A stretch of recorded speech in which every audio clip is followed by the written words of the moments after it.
Live from downtown Detroit, Local 4 News at 5 starts now. Not completely dry on 4 Live radar, but it's a lot better than we saw yesterday. We'll look at what's coming after the drops straight ahead. Larry. They got him. After an 8-day manhunt, police arrested a man who allegedly beat a Berkeley man to death after a car accident at a gas station.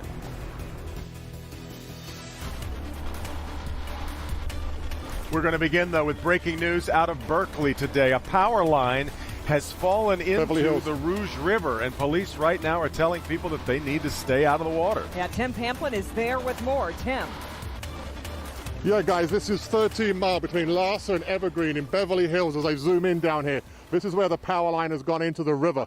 Upstream is Birmingham, downstream Bingham Farms and Franklin. You see smoke coming out from down there. Police are keeping everybody back. 13 Mile is shut down while DTE tries to rectify this potentially very dangerous situation. Again, 13 Mile between Larsa and Evergreen in the city of Beverly Hills. Back to you guys downtown.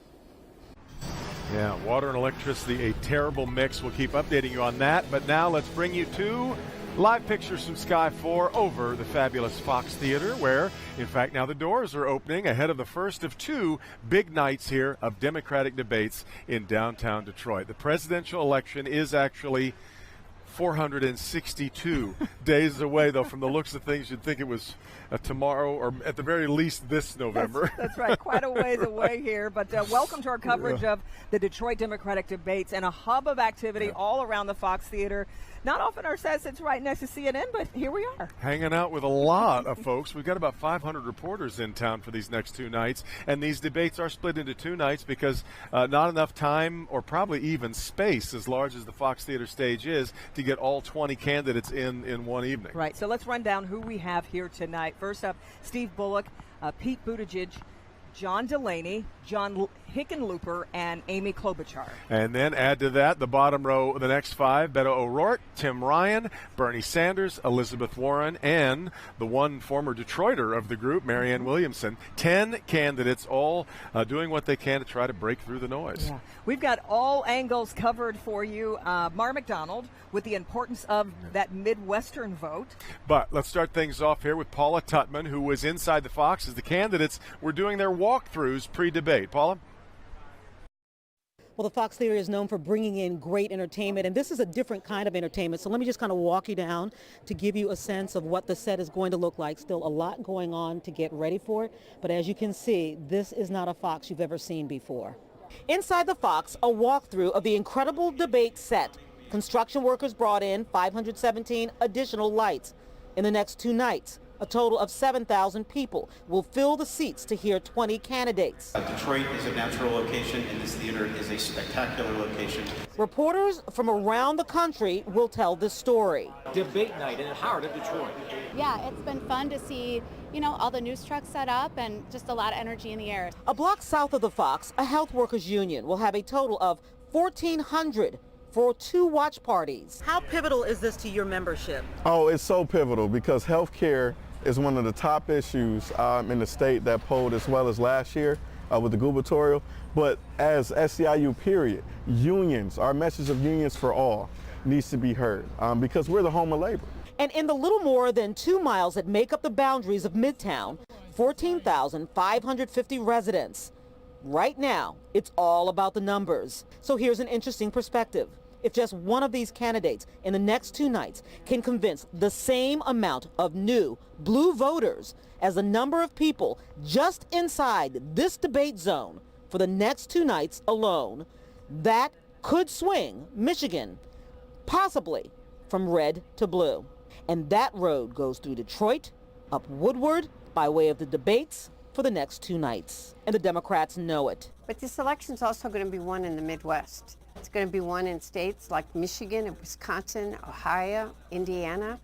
And a lot of times candidates tend to talk about issues that matter on the coasts, including Florida and Texas, New York, California. They need to come to the heart of this country and talk about issues that matter to working men and women. Yeah, so you can take a look right outside the Fox. You can see the crowd is starting to gather. Security has gotten very, very tight. Tickets are being checked on phones as well as passes. Then you move to the right a little bit, and then you can see they have a gallery right there for supporters for the various candidates. And of course, the national media, Devin, I think he said some 500 journalists here tonight. A lot of heavy lifting for these candidates because what they have to do is absolutely distinguish themselves. What we're hearing from voters is they want it narrowed down to the 3 strongest so they can start making their decision. Guys, back to you. I think right about over there.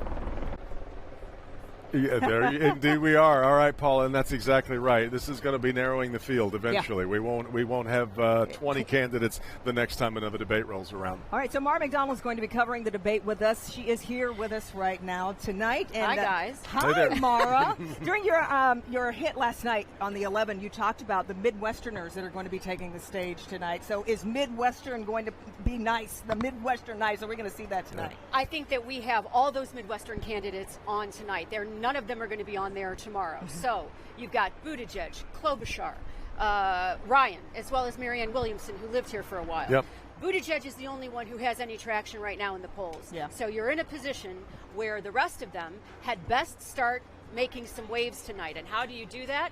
You've got to start appealing to the center. You've got to start talking about more than open borders and things that perhaps appeal to the liberal wing of the party. Sure. That's exactly right. And one of the candidates, in fact, we're going to take a look now. If you're wondering, one of the candidates who really could use a breakthrough here tonight, we found him today preparing for the debate, with giving us a little bit of insight as to what it means to run for office. I like that play on words, Devin. Check out this video of Beto O'Rourke going for a jog this morning along the Detroit riverfront. And, of course, he was bombarded by one of the hundreds of reporters here in Detroit covering the debate. He was asked what he's doing to prepare for tonight. His answer was short and sweet: running. Of course. But it wasn't obvious. But as Mara was talking about, he's one of those who really could use, a breakthrough moment. Right, Mara? He could use a break. He could use a big break. But, Devin, here's the thing. Every numbers cruncher in this race has looked at where this 2020 goes.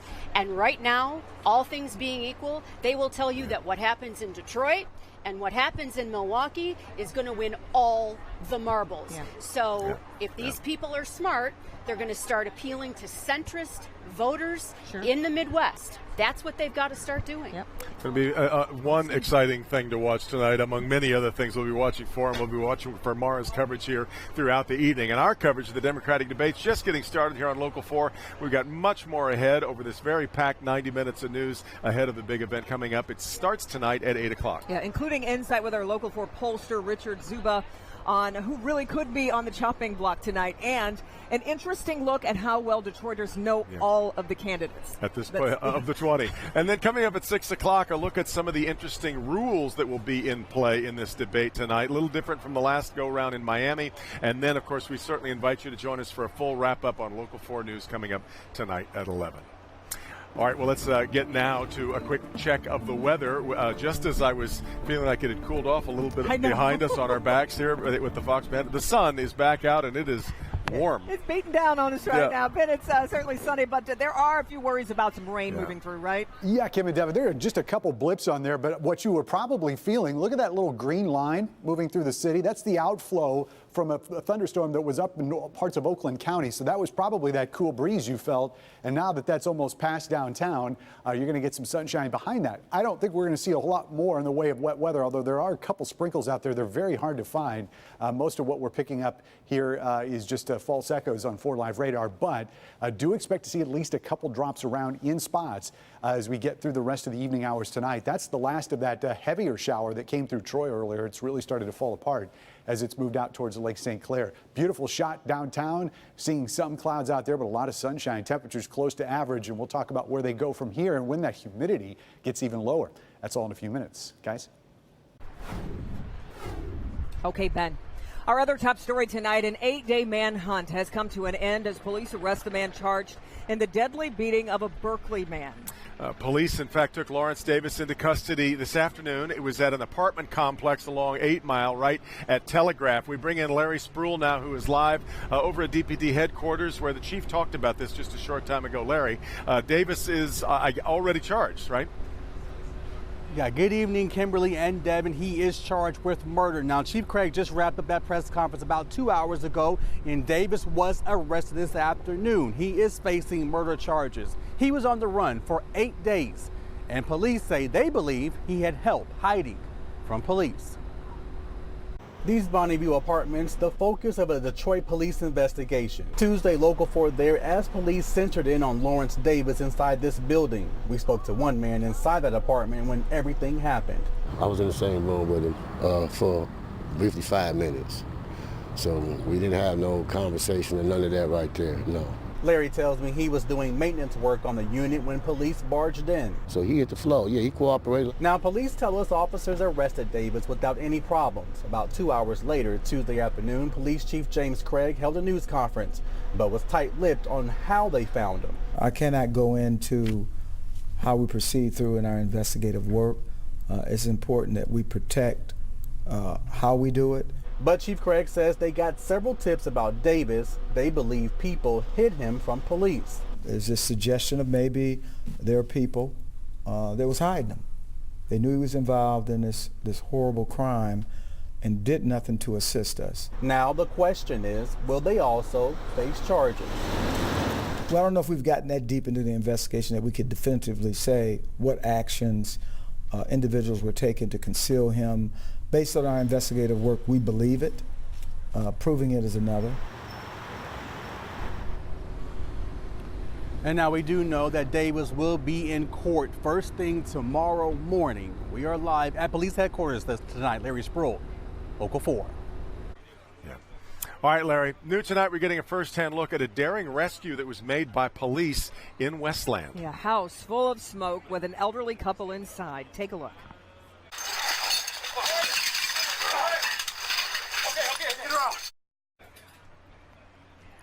Coco McAvoy walks us through this wild body camera video and why police just weren't going to wait for firefighters to get there. Body camera footage shows a ferocious house fire in Westland with an elderly couple trapped inside. Westland police are the first to arrive on scene and don't hesitate to help. A veteran officer crawls through shards of glass and thick black smoke to grab a 79-year-old woman.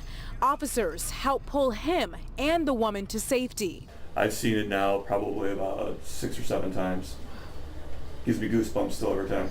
Chief Jeff Jedrusik isn't surprised by the video, though. No matter how hot the house was and the danger that was going on there, the officers saw an opportunity to save a life and they decided they were going to take it. Fire crews then arrived to battle the flames and try to save the 80-year-old man still inside of the house. Their actions made a huge difference. It allowed us to concentrate on the second victim that we had to go in and get. But the man did not survive. It's a terrible tragedy that we lost the elderly man in this fire, but we're hoping and praying that the female survived. She's now in the ICU, and the officer who crawled into the house was also injured. I'm good. Police and fire together are hoping their teamwork helps save the woman's life. And we're told a cigarette might have started the fire. The woman told police that she was smoking, dropped her cigarette, and wasn't able to put the fire out in time. It's all still under investigation. Reporting live this afternoon, I'm Coco McAvoy, Local 4. Hey, Coco.